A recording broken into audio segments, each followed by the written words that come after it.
Kisah perjalanan hijrah Nabi Muhammad SAW ke Madinah. A. Ali bin Abi Thalib menempati tempat tidur Nabi Muhammad SAW. Kaum musyrik Quraisy sangat terpukul dengan keberhasilan sekian banyak sahabat Nabi Muhammad SAW berhijrah ke Madinah untuk membangun satu komunitas Muslim yang hidup tenang sambil berdakwah. Karena itu, sebelum semakin membesarnya agama baru itu, mereka memutuskan untuk mencelakai Nabi Muhammad SAW. Mereka memilih dari setiap kelompok kaum musyrik pemuda-pemuda yang tangguh, kemudian mencelakai Nabi Muhammad SAW bersama-sama. Tujuannya agar tugas tersebut tidak hanya ditanggung oleh satu atau dua suku. Dengan demikian, keluarga besar Nabi Muhammad SAW tidak akan mampu melawan. Allah Subhanahu wa Ta'ala menyampaikan rencana kaum musyrik ini kepada Nabi Muhammad SAW. Maka beliau memerintahkan Ali bin Abi Thalib untuk tidur di pembaringan beliau sambil memakai selimut berwarna hijau buatan Hadramaut yang biasa beliau pakai. Pemuda-pemuda terpilih itu memata-matai tempat pembaringan Nabi Muhammad SAW dan merasa yakin bahwa beliau masih sedang tidur nyenyak. Tetapi sebenarnya tanpa mereka sadari bahwa Nabi Muhammad SAW keluar rumah, meletakkan segenggam tanah di kepala masing-masing para pemuda tersebut sambil membaca firman Allah Quran Surat Yasin ayat 9. Bismillahirrahmanirrahim.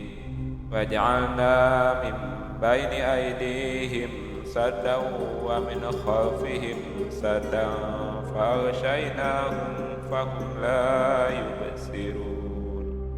Artinya, dan kami jadikan di hadapan mereka sekat atau dinding, dan di belakang mereka juga sekat, dan kami tutup mata mereka sehingga mereka tidak dapat melihat.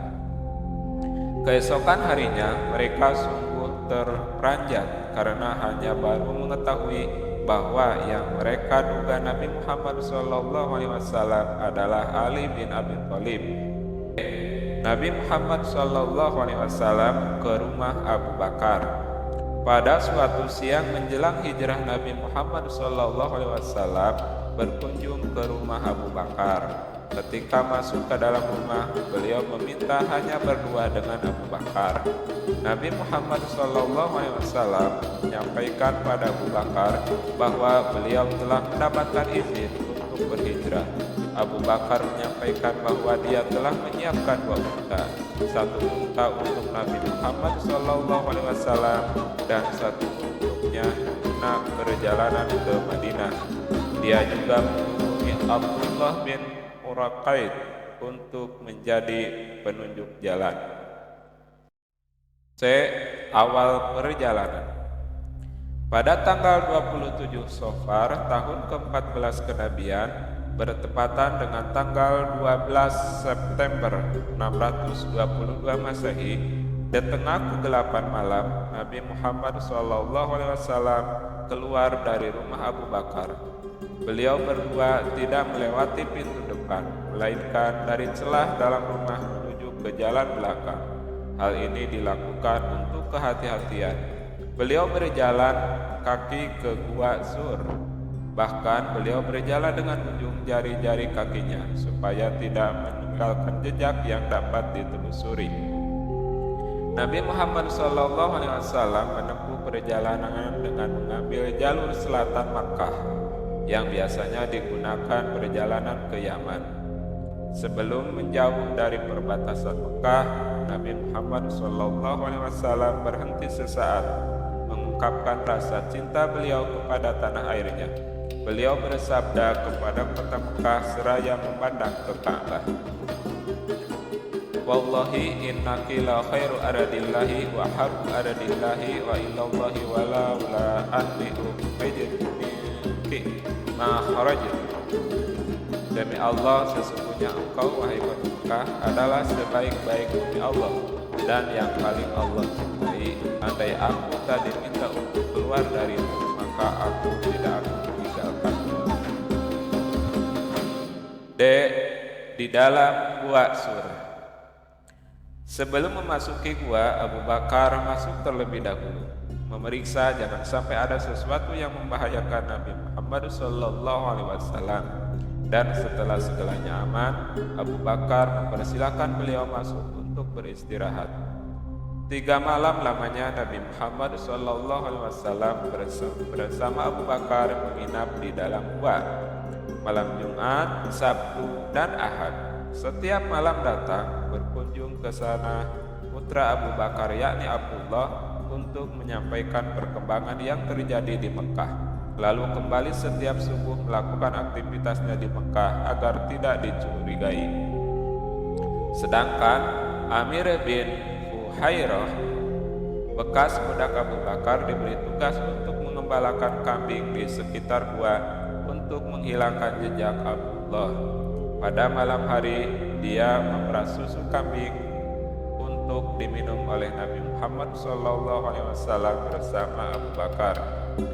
Para tokoh kaum musyrikin di Mekah sangat kecewa. Kemudian mereka memberi tugas para pencari jejak untuk melakukan pencarian. Mereka dijanjikan hadiah besar yakni 100 ekor unta bagi yang menemukan Nabi Muhammad SAW dan Abu Bakar. Pemuda-pemuda Quraisy datang. Mereka mondar-mandir mencari ke seluruh arah. Di dekat Gua Sur itu mereka berjumpa seorang gembala, dan ia berkata, "Mungkin saja mereka dalam gua itu, tapi saya tidak melihat ada orang yang menuju ke sana."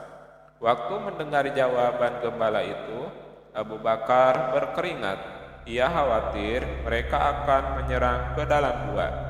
Dia menahan napas, diam, dan hanya menyerahkan nasibnya kepada Allah Subhanahu wa Ta'ala. Kemudian orang Quraisy naik ke gua itu, tapi selanjutnya ada yang turun lagi. "Kenapa kau tidak menjenguk ke dalam gua?" tanya teman-temannya. "Ada sarang laba-laba di tempat itu, dan saya lihat juga ada 2 ekor burung dara di lubang gua. Jadi saya mengetahui tak ada orang di sana." Nabi Muhammad SAW semakin bersungguh-sungguh dalam doanya, dan Abu Bakar semakin ketakutan. Ia mendekat ke arah Nabi Muhammad SAW dan beliau berbisik di telinganya, "La tahzan, innallaha ma'ana." Artinya, jangan bersedih hati, sesungguhnya Allah bersama kita. Kalau salah seorang menundukkan kepalanya ke arah gua, pastinya kita terlihat, kata Abu Bakar. Tetapi Nabi Muhammad SAW menenangkannya sambil bersabda, "Bagaimana pendapatmu tentang 2 orang dan Allah yang ketiga?" Perjalanan ke Madinah. Setelah berlalu hari ketiga, tepatnya pada hari Senin tanggal 1 Rabiul Awal tahun pertama Hijrah, bertepatan dengan tanggal 16 September 632 Masehi, Nabi Muhammad SAW bersama Abu Bakar dijemput oleh Abdullah bin Uraqaid guna mengantar mereka menuju Madinah sambil membawa kedua unta yang dititipkan sebelumnya oleh Abu Bakar.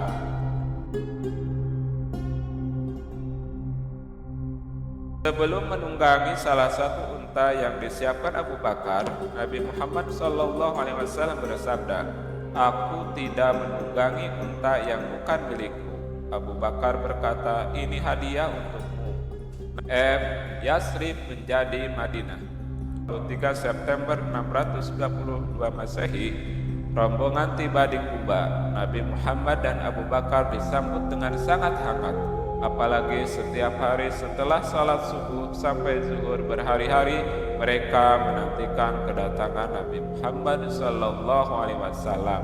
Nabi Muhammad SAW di Kuba tinggal selama 4 hari, Senin, Selasa, Rabu, dan Kamis.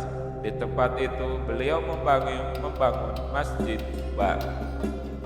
Setelah sholat Jumat, beliau menuju Yasrib yang sejak hari itu berubah namanya menjadi Madinatul Rasul yang disingkat dengan Al-Madinah, juga dinamai Toibah.